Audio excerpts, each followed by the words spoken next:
Two things struck out to me just this past week in our ecosystem that would fail a stress test in just about any other sport.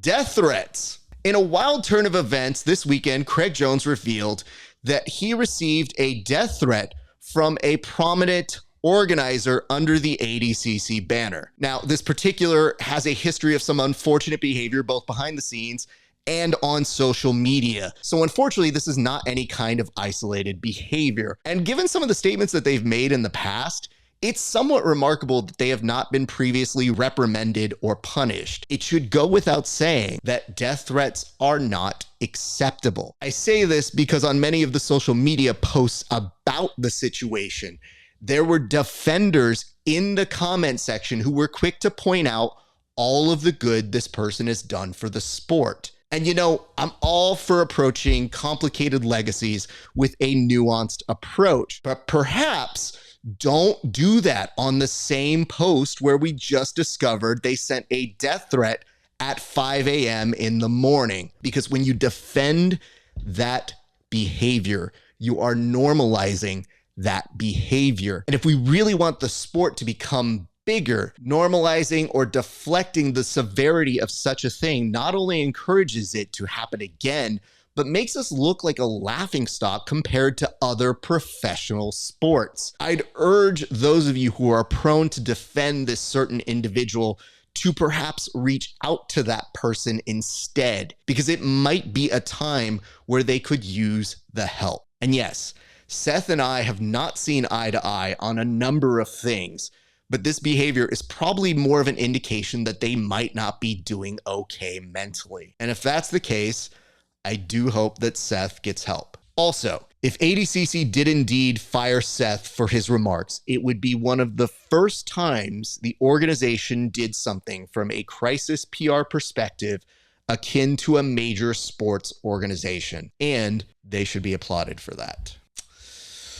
A minor. Nicholas Marigali, a 30-year-old, is dating a teenager.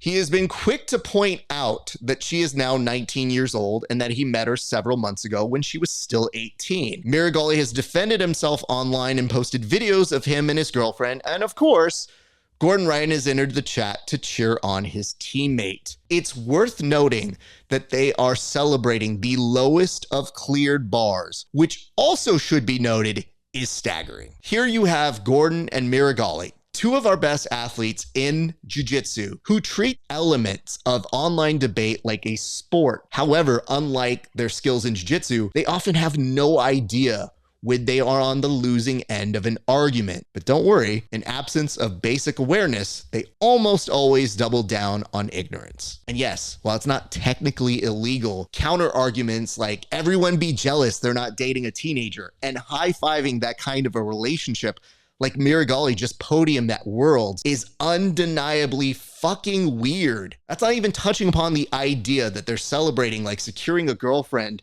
is some sort of trophy, or the fact that there are power dynamics in our sport that make some women feel uneasy when they train in gyms. This situation and the death threats this weekend are two areas that should probably give you pause when considering how a mainstream audience might look at two of our biggest stars and a prominent promoter. Lord knows, other sports have their problems for sure, but jiu-jitsu is hardly under the same scrutiny. So I'd invite you all to critically look at the way we view situations like these. If we're truly trying to grow the sport, it's not just the way we present the sport.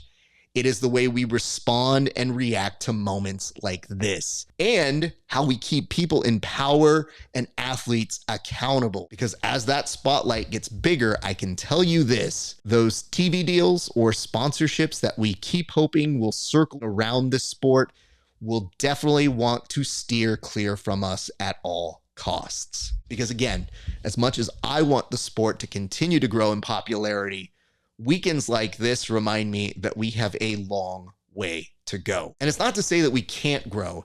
It just means that we occasionally need to have some sports fans grow a backbone and learn to stand up to their idols.